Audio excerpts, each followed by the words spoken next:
కేంద్ర రాష్ట్ర ప్రభుత్వాల ప్రతిష్ట దెబ్బతీసి రాజకీయ లబ్ధి పొందేందుకు విపక్షాలు ఎంచుకున్న మార్గమేంటి? కొందరు నేతలు చేస్తున్న ప్రచారం వెనుక ఉన్న ఉద్దేశమేంటి?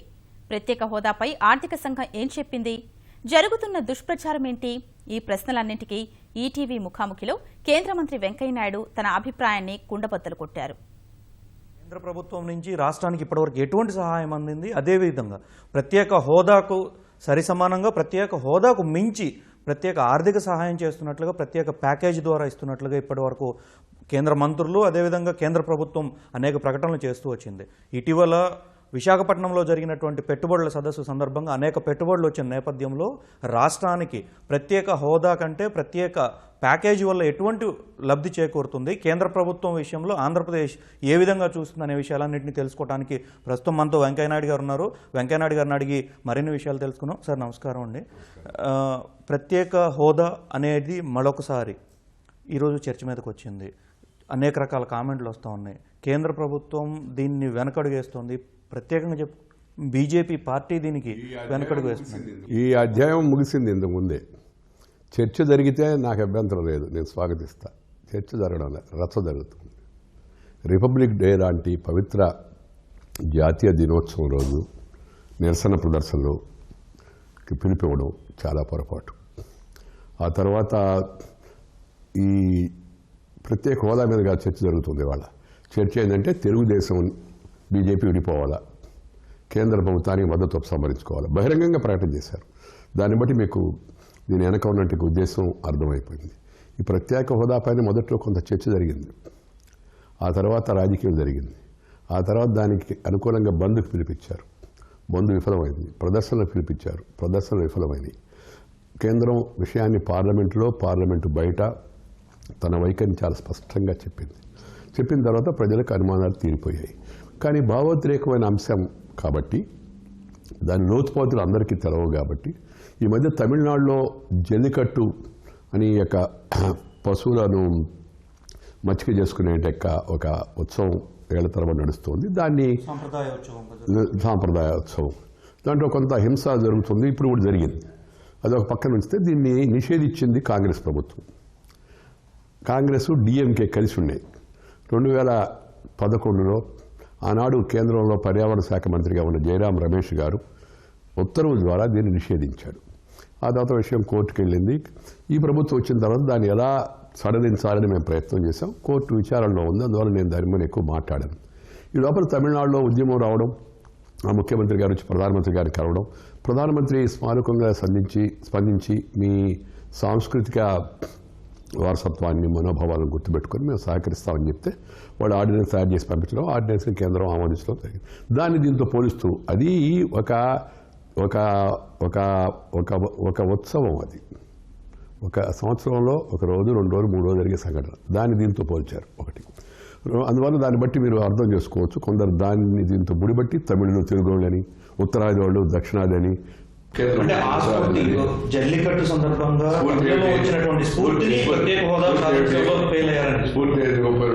గాయాలు తగలడం, ఆ తర్వాత జాతి వ్యతిరేక నినాదాలు ఇచ్చారని చెప్పిన ముఖ్యమంత్రి గారు అసెంబ్లీలోనే ప్రకటించాడు. మేం కాదు, ఏడీఎంకే ముఖ్యమంత్రి గారు ప్రకటించారు. ఆయన దాంట్లో ఉస్మానా బిన్ లాడెన్ ఫోటోలు ప్రదర్శించారని చెప్పని ఆయన అసెంబ్లీలో ప్రకటించాడు. స్ఫూర్తి అంటే ఏంది? అది అర్థం లేని వాదన. కొంతమందికి ఏదో ఒక అవకాశం కోసం ఎదురు చూస్తున్నారు, దాన్ని ఉపయోగించుకుంటున్నారు. నేను దానిపైన అంతకన్నా ఎక్కువగా వ్యాఖ్యానించాల్సిన అవసరం లేదు, ప్రజల విజ్ఞులు. అసలు విషయం ఏంటంటే ఈ ప్రత్యేక హోదా విషయాన్ని తెర మీదకి తీసుకొచ్చింది ఎవరు? ఇప్పుడు ఇంత రచ్చ చేస్తున్న వాళ్ళు, లేకపోతే ఈ హోదా కోసం మేము గోదావరి దిగాం పోరాటం చేస్తా ఉన్న వాళ్ళందరూ ఆ రోజు ఈ హోదా గురించి మాట్లాడారా? డిమాండ్ చేశారా? పార్లమెంట్లో తమ వాణిని వినిపించారా? కేంద్ర ప్రభుత్వం ఆ రోజు కాంగ్రెస్ ఉంది కదా, దాంట్లో ఎప్పుడైనా ఈ విషయం పైన చర్చ జరిగిందా? సమాధానం లేదు, స్పష్టంగా. నేనేమంటున్నానంటే ఇప్పుడు మా సత్తా గురించి, ఆఖరికి వ్యక్తిగతంగా నా సత్తా గురించి కూడా కొందరు ప్రశ్నిస్తున్నారు. నా సత్తా గురించి ప్రశ్నించే ముందు ఆ రోజు వీళ్ళ పత్తా ఎక్కడ, అడ్రస్ ఏం చేశారు వీళ్ళనే విషయాన్ని వాళ్ళు ఒకసారి ఆలోచించుకుంటే మంచిది. ప్రత్యేక హోదా రాష్ట్రాలు ఏకపక్షంగా పిలుస్తున్నారు కాబట్టి రెవెన్యూ తగ్గిపోతుంది, మెయిన్గా రెవెన్యూ తగ్గిపోతుంది. కాబట్టి ఆంధ్రప్రదేశ్ ప్రత్యేక హోదా ఇస్తే కొంత ఆ రెవెన్యూ లోటు తగ్గుతుంది, కొన్ని వెసులుబాటు వస్తుందని జయప్రకాష్ నారాయణ నాకు చెప్పారు. వాస్తవం చెప్పాను, ఈరోజు ఆయన రాజకీయంగా లేకపోయినప్పుడు కూడా డాక్టర్ జయప్రకాష్ నారాయణ. దాని మీద నేను కొంత అధ్యయనం చేసి పార్లమెంట్లో ముందుగా పార్లమెంటుకు ముందు ప్రధానమంత్రి యొక్క సమావేశంలో మన్మోహన్ సింగ్ గారితో ఈ విషయాన్ని లేవనెత్తింది నేను. లేవనెత్తి చాలా గట్టిగా కూడా దానికోసం నేను పోరాడాను. ఆదాయం తిరిగి పుంజుకునేంత వరకు ఈ హోదా ఇస్తే మంచిదని. అంటే ఇప్పుడు ప్రత్యేక హోదా విషయంలో జయప్రకాష్ నారాయణ గారు చెప్పిన, మీరు పార్లమెంట్లో లేవనెత్తిన ఈ అంశాలన్నీ వచ్చిన తర్వాత ఎందుకు మీరు దీని మీద ప్రధానంగా కాన్సన్ట్రేషన్ చేయాలి? దాని మీద వస్తున్నాను నేను. మనం ప్రతి విషయాన్ని కూలంకషంగా చర్చించే ఓపిక ఉండాలి అందరికీ. రాజకీయ నాయకులకు ఉండాలి, పత్రికలకు కూడా ఉండాలి. మనం పైపైన సంచలనం కోసం ప్రయత్నం చేయకూడదు, ఎందుకంటే సమస్య లోతైంది. తర్వాత ప్రభుత్వం వచ్చిన తర్వాత సంవత్సరం రోజుల పాటు, బహుశా నా జీవితంలో ఇంత పట్టుదలగా ఏ విషయం పైన కంటిన్యూస్గా ప్రయత్నం చేసి సంవత్సరం రోజుల పాటు నేను ఆర్థిక మంత్రి అనేక పర్యాయాలు చర్చించుకున్నాం. నేను బీజేపీ అధ్యక్షుడు చర్చించుకున్నాం. నేను చంద్రబాబు నాయుడు గారు చర్చించుకున్నాం. సుజనా చౌదరితో కలిసి చర్చించాం. ఆ తర్వాత ఆఖరికి ప్రధానమంత్రి గారి జోక్యం వలన నేను కొంత అసహనం వ్యక్తపరుస్తూ ఉంటే ప్రధానమంత్రి గారి జోక్యం వలన నీతి ఆయోగ్ కూడా పిలిచారు. నీతి ఆయోగ్ ఇక్కడే సమావేశమై ఈ గదిలోనే 2 సార్లు విస్తృతంగా చర్చలు జరిపిన తర్వాత నీతి ఆయోగ్ ప్రధానమంత్రి విషయాన్ని నివేదించాడు. నీతి ఆయోగ్ అధ్యయనం చేసిందని చెప్పింది. ఒకటి, ఆ రోజు హోదా వెంకయ్యనాయుడు గారు డిమాండ్ చేసినప్పటికీ మన్మోహన్ సింగ్ గారు ఇచ్చినప్పటికీ హామీకి ఇప్పటికీ తేడా ఉంది. ఎందుకంటే ఆ తర్వాత 14వ ఆర్థిక సంఘం వచ్చింది. 14వ ఆర్థిక సంఘం హోదా ఉన్న రాష్ట్రాలు, హోదా లేని రాష్ట్రాల మధ్య మేము తేడాను గుర్తించడం లేదు అని చెప్పారు.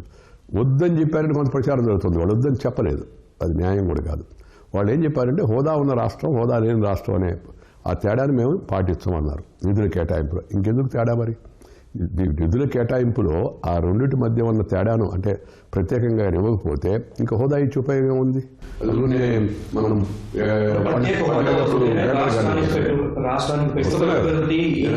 ఆ విషయానికి కూడా వస్తున్నాను.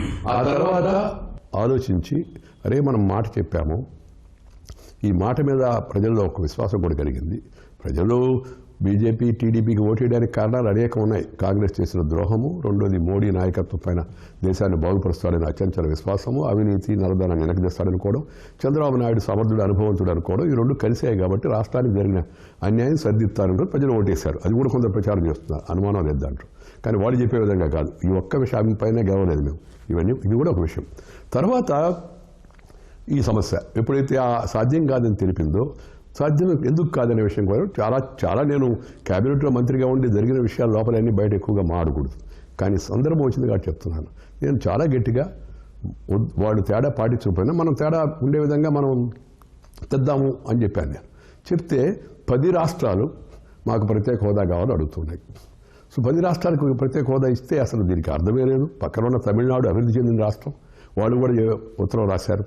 సో అలాగే ఇలాగాని మీరు ఆంధ్రప్రదేశ్కి ప్రత్యేకమైన రాయితీలు ఇస్తే పొరుగు రాష్ట్రాల్లో పెట్టుబడి తరలిపోతాయని వీరప్ప మొయిలీ గారే కాంగ్రెస్ నాయకుడు స్వయంగా పార్లమెంట్లో మాట్లాడాడు. సో ఇప్పుడు ప్రధానంగా వచ్చిన విషయం ఏంటంటే అందుకని ఆలోచించి మేము ప్రత్యేక హోదా వల్ల పరిమితమైన కొంత మేలు జరుగుతుంది, అనుమానం లేదు. కొన్ని రాయితీలు వస్తాయి. కానీ ఆ రాయితీలను మించిన విధంగా మనం ఆంధ్రప్రదేశ్ ఆదుకోవాలి. ఎందుకంటే అది ఆదాయం వెనకబడింది కాబట్టి. ఆదుకోవడం అనేది మొదటి రోజు నుంచి ప్రారంభించాం. పోలవరం నుంచి ప్రారంభించాం. 7 మండలాలను కలిపే విధంగా ఆర్డినెన్స్ తీసుకొచ్చాం. ఆ తర్వాత చట్టాన్ని తీసుకొచ్చాం. ఆ తర్వాత ఒకదాని తర్వాత ఒకటి అన్ని రకాల విద్యా సంస్థలు, వైద్య సంస్థలు, అలాగే సాంకేతిక శాస్త్రీయ నిపుణత్వం కలిగిన సంస్థలు, రక్షణ సంస్థలు, అలాగే మన జాతీయ రహదారులు, అలాగే పెట్రోలియం సంస్థలు, ఇలా అనేక సంస్థలు. ఆ వివరాలన్నీ కూడా నేను మీరు నెలకొల్పినటువంటి రాష్ట్ర విభజన తర్వాత మీరు నెలకొల్పినటువంటి సంస్థలు కావచ్చు, జాతీయ రహదారుల విషయంలో ఎంతవరకు అంటే నిధుల పరంగా ఎంతవరకు? నా పాయింట్ ఏంటంటే అసలు చాలా మంది అర్థం చేసుకోవడం ఐఐటికి ఎంత ఖర్చు అవుతుందని కాదు. ఐఐటి రావడమే చాలా గొప్ప విషయం. ఖర్చు కూడా చాలా ఎక్కువ ఉంది అనుకోండి. ఐఐటి కావచ్చు, IIIT కావచ్చు, ఇండియన్ ఇన్స్టిట్యూట్ ఆఫ్ మేనేజ్మెంట్ కావచ్చు, నేషనల్ ఇన్స్టిట్యూట్ ఆఫ్ టెక్నాలజీ కావచ్చు, లేకపోతే మన యొక్క సిపెట్ కావచ్చు, లేకపోతే మెడ్ పార్క్ కావచ్చు, లేకపోతే మా అనంతపూర్లో నెలకొల్పిన కస్టమ్స్ సెంటర్ ఎక్సైజ్ వాళ్ళ యొక్క నార్కోటిక్ ట్రైనింగ్ సెంటర్ కావచ్చు, లేదా వేరియస్ డిఫెన్స్ ఎస్టాబ్లిష్మెంట్ కావచ్చు. వీటన్నిటి లెక్క వేస్తే మేము ఇప్పుడు కొంతమంది ప్యాకేజ్ ఏంది, అసలు ప్యాకేజీ ప్యాకేజీ కాదు. ఇది ఆంధ్రప్రదేశ్కి ఈ నిధుల వెసులుబాటు కలిగించడానికి, అభివృద్ధిలో ముందుకు తీసుకెళ్ళడానికి, అభివృద్ధిని ప్రోత్సహించడానికి కేంద్ర ప్రభుత్వం ప్రకటించినట్టు ఈ పథకాలు, ఈ ప్రాజెక్టులు ఇవన్నీ కలిసి సుమారు 2,30,000 కోట్ల రూపాయల దాకా ఉంటాయని చెప్పి మేము అంచనా వేసుకొని దీంతో ఆంధ్రప్రదేశ్కి న్యాయం జరుగుతుందని ఒక నిర్ధారణకు వచ్చి ఆర్థిక మంత్రి ప్రకటన చేశాడు. ఆర్థిక మంత్రి ప్రకటన అర్ధరాత్రి చేశాడని కొంతమంది విచిత్రమైన వాదన చేస్తున్నారు. ఆర్థిక మంత్రి పార్లమెంటునే ప్రకటన చేశాడు. దాన్ని మరింత విస్తరించే విధంగా చర్చించిన తర్వాత ముఖ్యమంత్రి కొన్ని సందేహాలు లేవనెత్తే దాన్ని రాత్రి పొద్దుపోయిన దాకా 11 గంటల వరకు మేము సమావేశాలు జరుగుతున్నాయి. తర్వాత ప్రకటించాడు. మరుసటి రోజు నేను బహిరంగంగా స్పష్టీకరణ కూడా ఇచ్చాను. ఆ తర్వాత ఆర్థిక మంత్రి గారు నిన్న కూడా చెప్పాడు. ఒకటి అది. ఇప్పుడు దాన్ని మించి 2,30,000 కోట్ల రూపాయల ప్రాజెక్టులు లేకపోతే సంస్థలు కాకుండా దాన్ని మించి నిన్న మీరు విశాఖపట్నంలో జరిగిన ఈ 2వ పెట్టుబడుల భాగస్వామ్య సదస్సు అవుతుందో అసలు నాకు తెలిసి దేశంలో 2వసారి భాగస్వామ్య సదస్సును ఒకే రాష్ట్రంలో పెట్టిన ఉదాహరణలు లేవు. ఆంధ్రప్రదేశ్కి అవకాశాన్ని కేంద్రం కల్పించింది. వాణిజ్య మంత్రి నిర్మలా సీతారామన్ గారు ఉండడం, ఆర్థిక మంత్రి గారు మేమందరం ఒప్పుకోవడం, చంద్రబాబు నాయుడు గారు పట్టుబడ్డం కూడా కారణం. రెండవది నిన్న ఈ పెట్టుబడుల యొక్క భాగస్వామ్య సదస్సులో 10,50,000 కోట్లు 36,000 కోట్లు మొత్తం మీద ఒప్పందాలు కుదిరితే దాంట్లో కేంద్ర సంస్థలు, కేంద్ర ప్రభుత్వ యజమానులు వచ్చే సంస్థలు గెయిల్ కావచ్చు, హెచ్పిసిఎల్ కావచ్చు, national highway authority of India కావచ్చు, ఇలా డ్రెడ్జింగ్ కార్పొరేషన్ కావచ్చు, పెట్రోలియం వివిధ సంస్థలు కావచ్చు, ఇవన్నీ కలిపి 6 లక్షల కోట్లకు పైగా కేంద్ర ప్రభుత్వం పరిశ్రమవేత్తలు పెడతారా లేదా అని చెప్పి నువ్వు అనుమానం వ్యక్తపరచవచ్చు. కొంతమంది అప్పుడే చర్చ మొదలుపెట్టేశారు. కేంద్ర ప్రభుత్వం నిర్దిష్టంగా ప్రకటించింది, పేరుతో కూడా ప్రకటించింది, దేనికి ఎంత ఖర్చు అవుతుందో కూడా ప్రకటించి దాన్ని ఒప్పందం కూడా కుదుర్చుకుంది. దాంతోపాటు నిన్న జరిగిన భాగస్వామ్య సదస్సులో కేంద్ర మంత్రులు 7 మందిని, కేంద్ర మంత్రులు ఒక రాష్ట్రంలో జరిగిన సదస్సులో అందరం పాల్గొనడం ఉద్దేశం ఏంటంటే కేంద్రం పూర్తిగా ఆంధ్రప్రదేశ్కి అండగా నిలబడుతుంది, అభివృద్ధికి గట్టిగా ఊపిస్తుంది, నిర్దిష్టమైన ప్రతిపాదనలతో ముందుకు వచ్చిన సంకేతం కూడా ఆ భాగస్వామ్య సదస్సు ద్వారా వెళ్ళిపోయింది. దానివల్ల కూడా కొంతమంది బాధపడుతున్నారు. ఏంటంటే ఇదేదో మేమేదో దీన్ని ఆందోళన చేసి ఉపయోగించి జల్లికట్టుతో కనికట్టు చేద్దాం అనుకుంటే అది సాధ్యం కాకుండా పోయిందని కొంతమంది బాధపడుతున్నారు. వాళ్ళ బదులు ప్రజలు సంతోషపడుతున్నారు. ఇది చరిత్రాత్మకమైంది. ఆంధ్రప్రదేశ్ యొక్క అభివృద్ధి చరిత్రలో ఇది ఒక మరుపురాని మైలురాయి. ఏది ఈ ఒప్పందాలనేవి కూడా. సార్, ఇక్కడ గత ఏడాది జరిగినటువంటి భాగస్వామ్య సదస్సు, ఈ ఏడాది భాగస్వామ్య సదస్సులో లక్షల కోట్ల ఒప్పందాలు జరిగినాయి, కానీ ఇప్పటి వరకు ఒక్క రూపాయి కూడా పెట్టుబడి పెట్టలేదు, ఒక ఉద్యోగం కూడా రాలేదు అనేది ప్రధానంగా ఆరోపణలు వస్తాయి. తప్పుడు ప్రచారం. ఐఐటి పెట్టింది కనపడలే వాళ్ళకి, ట్రిపుల్ ఐటీ పెట్టింది కనపడలేదా వాళ్ళకి, ఎన్ఐటీ నడుస్తుంది వాళ్ళకి కనపడలేదా, స్టూడెంట్స్ అడ్మిట్ అయింది కనపడడం లేదా, లెక్చరర్లు ఉద్యోగాలకు రిక్రూట్ అయింది వాళ్ళకి కనపడడం లేదా, ఐఐఎం పెట్టింది కనపడడం లేదా వాళ్ళకి. అలాగే ఒక్కొక్క ప్రాజెక్టు వచ్చినప్పుడు ప్రాజెక్టు రాత్రిపూట ప్రకటన చేసి ఉదయానికి నిర్మాణం కాదు. కాంగ్రెస్ వాళ్ళకి ఈ విషయం బాగా తెలుసు. ఎందుకంటే వాళ్ళు పోలవరానికి 1982లో శంకుస్థాపన చేశారు. 82లో శంకుస్థాపన చేసిన ప్రాజెక్టు ఇవాళ 2016 నుంచి 17 మధ్య ఎంత వేగంగా పనిజరుగుతుంది, అంతకుముందు ఎంత పని జరుగుతుందో చూసి దాన్ని కూడా అర్థమవుతుంది. పోలవరం విషయంలో కూడా వాళ్ళు ప్రధానమైనటువంటి అంశాలు లేవనెత్తారు. ప్రధానంగా కాంగ్రెస్ పార్టీ నుంచి రాష్ట్రపతికి కాంగ్రెస్ అనేది పట్టించుకోవద్దు, ఎందుకంటే ద్రోహం చేసిన పార్టీ అది. నేను వాళ్ళకి స్పందించకుండా తెలుసుకోవాలి. వాళ్ళకి ప్రతిదీ కూడా వాళ్ళ కాలంలో 7 మండలాలని ఆంధ్రప్రదేశ్లో కలిపారని చెప్పేసి చెప్తాం. అంతకన్నా అబద్ధం మరి ఆర్డినెన్స్ దేవాల్సిన అవసరం వచ్చింది, చట్టం దేవాల్సిన అవసరం వచ్చింది, అంతకన్నా అబద్ధం ఇంకోటి ఏముంటుంది. ఆంధ్రప్రదేశ్కు ప్రత్యేక హోదా ఇవ్వకుండా ద్రోహం చేశారనేది ఒకటి వస్తూ ఉంది. కానీ మీరేమో ఆంధ్రప్రదేశ్ మా దృష్టిలో ప్రత్యేకంగా చూస్తున్నామని చెప్పేసి అన్నారు. ఏంటి ఆ ప్రత్యేకత ఏంటి మీరు చూపిస్తారు? ద్రోహం చేసిన వాళ్ళు ఇతరులు ద్రోహులు అంటే ద్రోహం చేసిన వాళ్ళు, ఏకపక్షంగా రాష్ట్రాన్ని విభజించిన వాళ్ళు, ఆంధ్రప్రదేశ్కు న్యాయం జరగకుండా ఈ 13 జిల్లాలను గత 10 ఏళ్లుగా అధికారంలో ఉన్నది ఎవరు? వైఎస్ఆర్ అధికారంలో ఉన్నారు. గత 10 ఏళ్లుగా కిరణ్ కుమార్ రెడ్డి అధికారంలో ఉన్నాడు, రోసయ్య గారు అధికారంలో ఉన్నారు. వీళ్ళు ముగ్గురు కాంగ్రెస్ వాళ్ళే కదా. 10 ఏళ్లుగా ఈ 13 జిల్లాలకు ఏం చేశారో ఒకసారి చెప్పానండి. ఈ ఐఐటీలు, ట్రిపుల్ ఐటీలు, ఐఐఈఎస్ఆర్లు, లేకపోతే ఎన్ఐటీలు, లేకపోతే డిఫెన్స్ ప్రాజెక్టులు, లేకపోతే ఇతర ప్రాజెక్టులు, ఇవన్నీ కూడా జాతీయ రహదారులు, ఇవన్నీ కూడా వాళ్ళ హయాంలో చేసి ఉంటే అసలు ఈ ప్రాబ్లం వచ్చి ఉండేది కదా. పూర్తిగా నిర్లక్ష్యం చేశారు కదా. చేసి కేవలం ఒక రాజధాని మీదనే ఖర్చు పెట్టారు కదా. ఇవాళ ప్రభుత్వం 1,00,000 కోట్ల రూపాయలతో ఆంధ్రప్రదేశ్లో జాతీయ రహదారులను నిర్మాణం చేస్తుంది. కొన్ని మొదలైనవి, కొన్నిటికి మంజూరైన నిన్న గడ్కరీ గారు ప్రకటన చేశారు.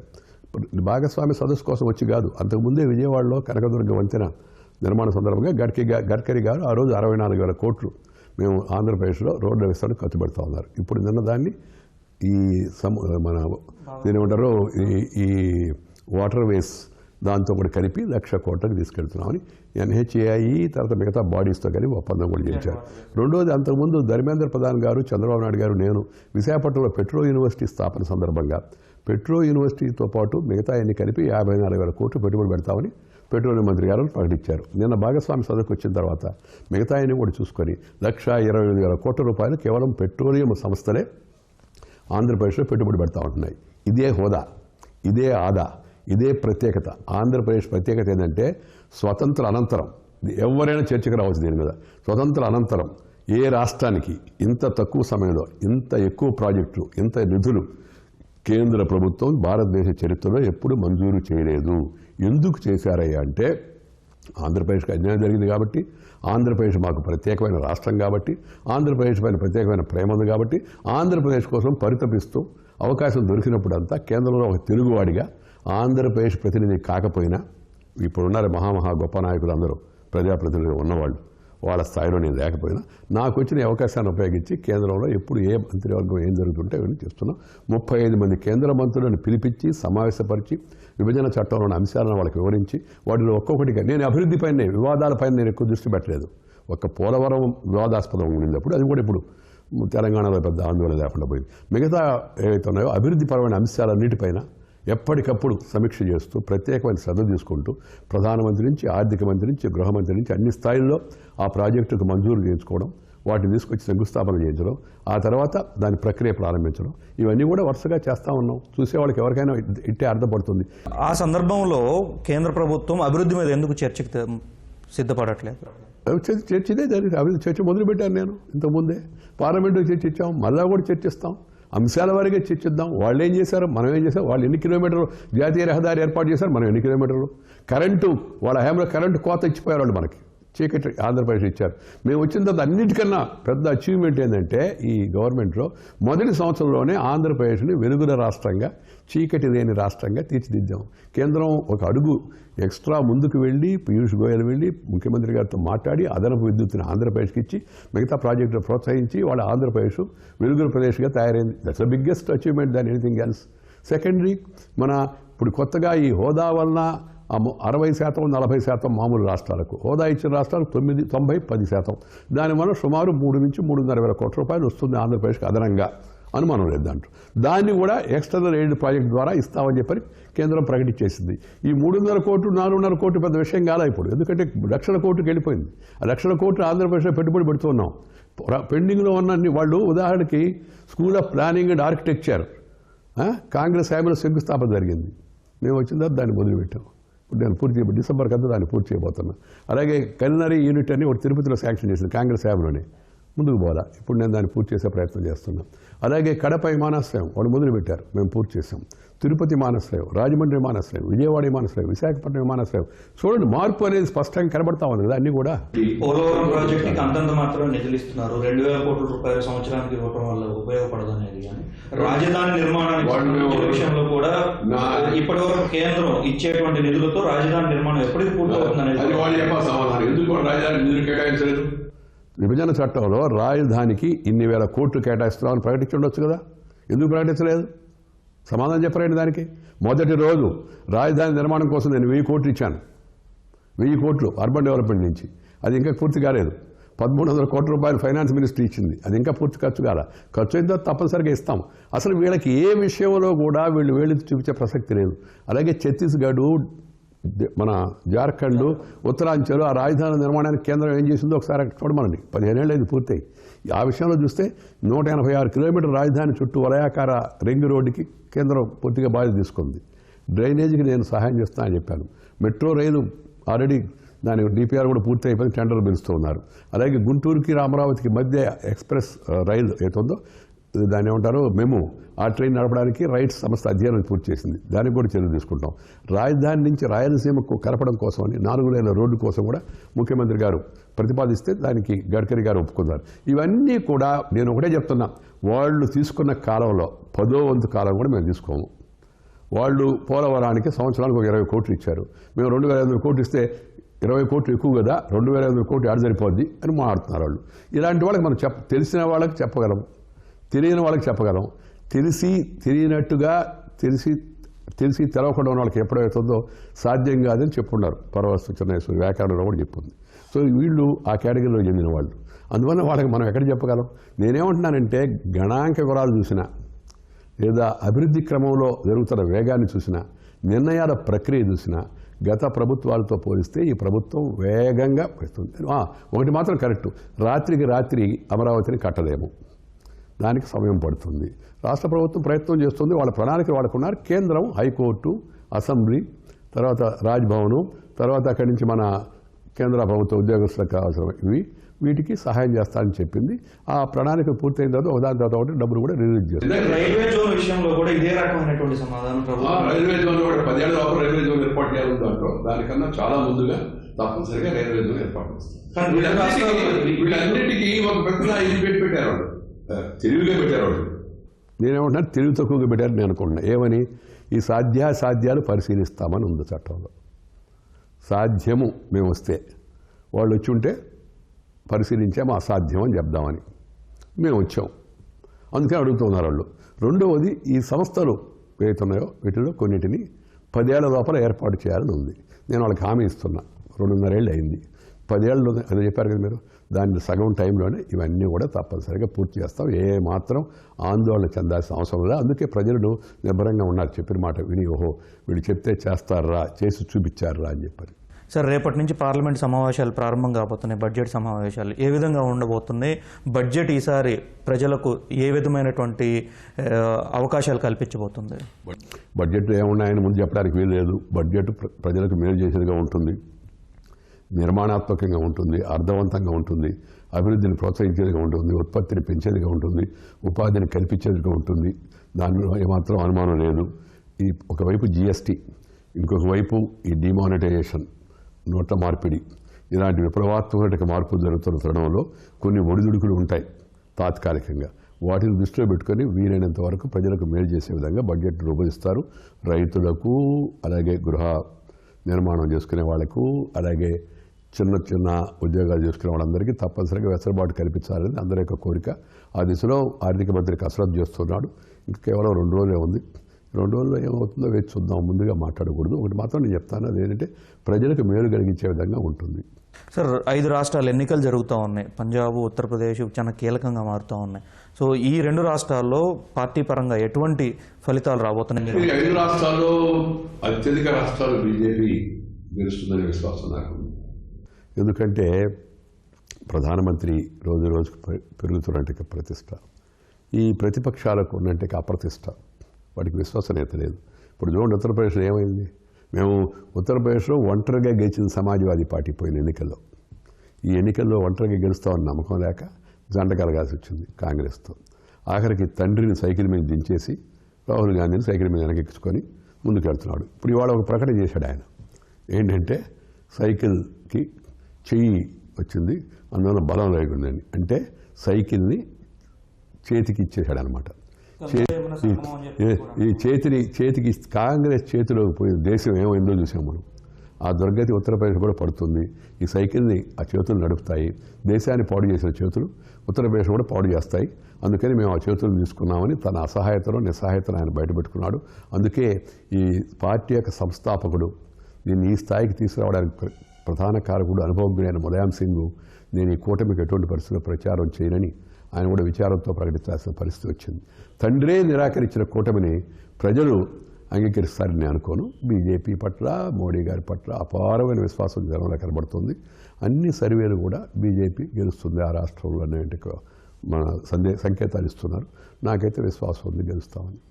థ్యాంక్ యూ సార్, ధన్యవాదాలు. ఇది వెంకయ్యనాయుడు గారు చెప్తోంది.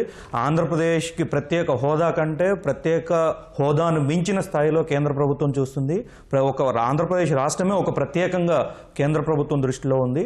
ఆంధ్రప్రదేశ్ అభివృద్ధి అనే దాని విషయంలో ఎవరు చర్చకు ముందుకు వచ్చినా, ఎటువంటి చర్చకు సిద్ధమైన తాము రెడీగా ఉన్నామని చెప్తూనే కేంద్ర ప్రభుత్వం మరింత బలవంతమైనటువంటి నిర్ణయాలు, అభివృద్ధికరమైనటువంటి నిర్ణయాలు రాబోయే బడ్జెట్లో తీసుకుంటారని ఆశాభావం వ్యక్తం చేస్తున్నారు. దాంతోపాటుగానే వచ్చే ఎన్నికల్లో, అంటే ప్రస్తుతం జరుగుతున్నటువంటి 5 రాష్ట్రాల ఎన్నికల్లో మెజారిటీ రాష్ట్రాల్లో బీజేపీ పాలనకు సిద్ధమవుతుందని కూడా చెప్తా ఉన్నారు. కెమెరామెన్ సుర్జిత్ సింగ్, చిరంజీవితో అరుణ్ కుమార్, ఈటీవీ న్యూస్, న్యూఢిల్లీ.